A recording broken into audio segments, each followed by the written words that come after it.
बहुत साल पहले की बात है। हमने जिस घर से अभी हम लाइव कर रहे हैं, ये घर हमने खरीदा। अब प्रभु के अनुग्रह से जब हमने इस घर को खरीदा था, तो बहुत सुंदर घर है। हमारे पूरे एरिया में ये बहुत सुंदर घर है। सारी महिमा हम परमेश्वर को देते हैं।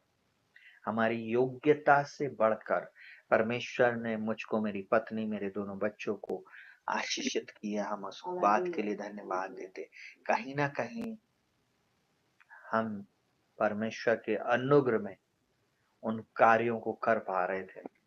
मैं अपने ऊपर घमंड नहीं करता, तो मैं एक ही बात बोल रहा, जो मुझे सामर्थ्य देता उसमें मैं सब कुछ कर सकता हूँ। इसलिए मैं वो बात आपको सिखा रहा हूँ। हालेलुया। बस ध्यान से सुनिएगा। यहाँ पर जब हम आए तो दो जवान, हम कलीसिया शुरू किए थे, दो जवान मेरे घर में आए, सोफे पे बैठे। उसमें से एक जवान बोलता, बोले पास्टर भैया, सब मेरे को भैया बोलते हैं, बोले भैया मेरे को बैनी जी के जैसा अभिषेक चाहिए। मैंने उसको कुछ नहीं बोला। मैंने बोला अगले हफ्ते बुधवार के दिन मीटिंग रहेगी मेरे घर से लगभग आधा किलोमीटर दूर मेन रोड पे। मैंने बोला मैं वहां खड़ा रहूंगा, तुम अपने घर से पैदल उस स्थान पर मुझे मिलना, और हर सप्ताह वहीं पे मिलना।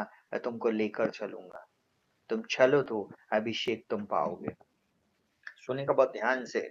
सेवा सब कोई को करना, बेनिहीन जैसे अनॉइंटिंग चाहिए, बस मैं हाथ रख दूं और लोग गिरने लग जाएं, ऐसे ही नहीं। बिना कीमत चुकाए अभिषेक प्राप्त नहीं होता। जो मुझे सुन रहा बहुत ध्यान से सुनिए। आपको मालूम है, जब मैंने एक दिन बुलाया तो घर से लगभग 1.25 किलोमीटर दूर से पैदल चल के आया। मुझे उसकी परीक्षा लेनी थी, क्योंकि बिना परीक्षा के पुरस्कार नहीं मिलता। बिना बिना परीक्षा के आपका अच्छा परिणाम भी नहीं है आपको मिलेगा। बिना परीक्षा के अगर कोई व्यक्ति जीवन में आगे जा रहा है, इसका मतलब वो लेजी है। अगर आप सेवकाई कर रहे हो और आपके जीवन में दबाव नहीं है, आपका विरोध नहीं है, न ऐसे दुष्ट लोग आपकी, कहना चाहिए, विरोध करने वाले पैदा नहीं हुए, तो इसका मतलब आप उन लोगों के साथ घुल मिल गए हो। समझ गए? आज की रात्रि इस बात को समझिए, बहुत ध्यान से सुनिएगा इस बात को। मैंने उस जवान को बोला एक हफ्ता, तो वो गया, दूसरे हफ्ते गोल हो गया। मैंने फोन किया, मैंने बोला बेटा कहाँ हो?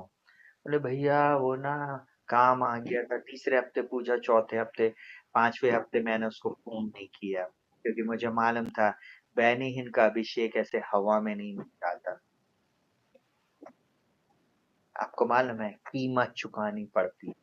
उद्धार मुफ्त है, उसके बाद हर चीज की कीमत चुकानी पड़ती।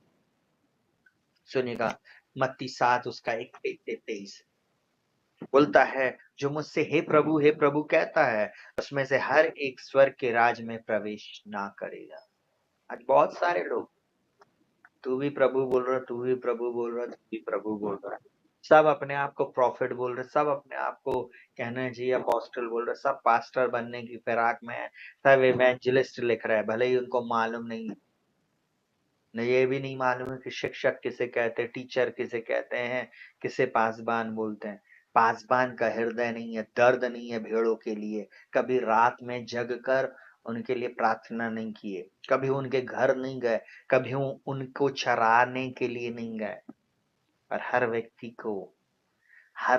को क्या चाहिए? अभिषेक चाहिए। सुनिएगा बहुत ध्यान से। एक और उदाहरण दूंगा, इसको मैं पहले पूरा पढ़ दूं, उसके बाद बता रहा। दो आज उदाहरण दूंगा और उसके बाद फिर हम लोग एक अंगीकार की प्रार्थना में जाएंगे। बोलता जो मुझसे हे प्रभु कहता, उसमें से हर एक स्वर्ग के राज में प्रवेश ना करेगा, परंतु वही जो मेरे स्वर्गीय पिता की इच्छा पर चलता है। बोलता है उस दिन बहुत से लोग मुझसे कहेंगे, हे प्रभु, क्या हमने तेरे नाम से भविष्यवाणी नहीं की, और तेरे नाम से दुष्ट आत्माओं को नहीं निकाला, और तेरे नाम से बहुत से आश्चर्य कर्म नहीं किए? तब मैं उनसे खुलकर कह दूंगा, मैं तुमको कभी नहीं जानता, हे कुकर्म करने वालों, मेरे पास से चले जाओ। सुनना बहुत ध्यान से। यहाँ पर क्या बोलने मांग रहा है? इस वचन को गलत इंटरप्रिटेट किया जाता है, इसको गलत तरीके से प्रचार किया जाता है। हे प्रभु कहने का मतलब ये है, मुंह से प्रभु का आदर कर रहे हैं, मन से कहना चाहिए प्रभु से दूर है। मुंह से प्रभु का आदर और बहुत सज धज के चर्च जा रहे हैं, सेवा में लगे हुए हैं, सारी बातें बिल्कुल ऐसी लगेगी, हाँ सब कुछ सही है, परंतु मन से प्रभु से बहुत दूर है, आश्चर्य कर्म नहीं है, चंगाई नहीं है, बिलीव ही नहीं करते। कई लोगों को बोलो आप चंगाई पे विश्वास करते हैं, वो पासवान बोलेंगे नहीं। उद्धार पे भी आप, छुटकारे पे विश्वास करते, बोले नहीं। आप कभी आपके चर्च में हीलिंग डिलीवरेंस हुआ, बोले नहीं नहीं, ये सब यीशु मसीह के समय में होता था, अब नहीं होता। तो फिर काहे के विश्वासी?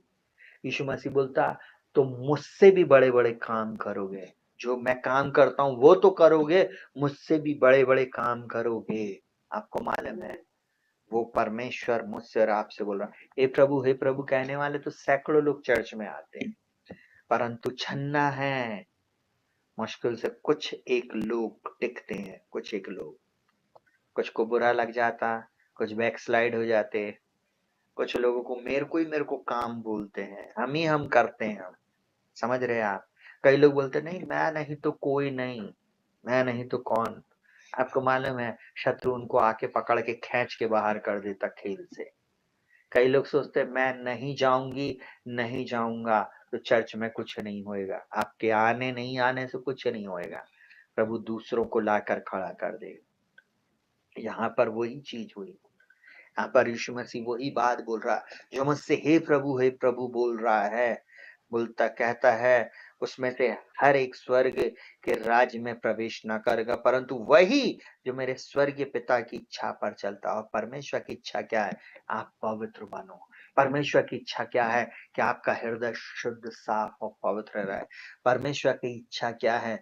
इस सब कुछ छोड़कर पहला स्थान परमेश्वर को दो। आप चर्च तो जा ही नहीं रहे, और आप बोल रहे हैं मैं परमेश्वर के राज्य में काम कर रही हूँ, कर रहा हूँ। कैसे हम मान लें? क्योंकि जो परमेश्वर के राज्य में लिखा हुआ है, आपको मालूम प्रेरितों के काम में क्या लिखा हुआ है? भाई लोग आपस में मिले रहे। भजन संहिता में क्या लिखा हुआ? क्या ही मनोहर बात है कि भाई लोग आपस में मिले रहे। भजन संहिता में लिखा हुआ। और उसके बाद प्रेरितों के काम में क्या लिखा? वे प्रतिदिन मिलते थे और रोटी तोड़ते थे, और परमेश्वर के वचन को वो सुनते थे, सुनाते थे, और वे बढ़ते चले गए। जहाँ परमेश्वर का वचन है वहां पे बढ़ोतरी आएगी, वहां पर छुटकारा आएगा, वहां पर चंगाई आएगी। ये कर्म के साथ बढ़ना है, not head knowledge. Head knowledge के साथ नहीं, आपके विश्वास में आप आगे बढ़ते हो। इसलिए तभी तो गा सकते, विश्वास से आगे बढ़ो तुम, समंदर में रास्ते खोलेंगे। तब परमेश्वर आपके लाल समुद्र को दो भाग कर देगा, तब परमेश्वर आपके जीवन में चमत्कारों को करेगा, तब परमेश्वर आपकी दशा और दिशा को बदल देगा, तब परमेश्वर आपके जीवन में वो काम करेगा जो आप कभी सोच नहीं सकते। डिजाइन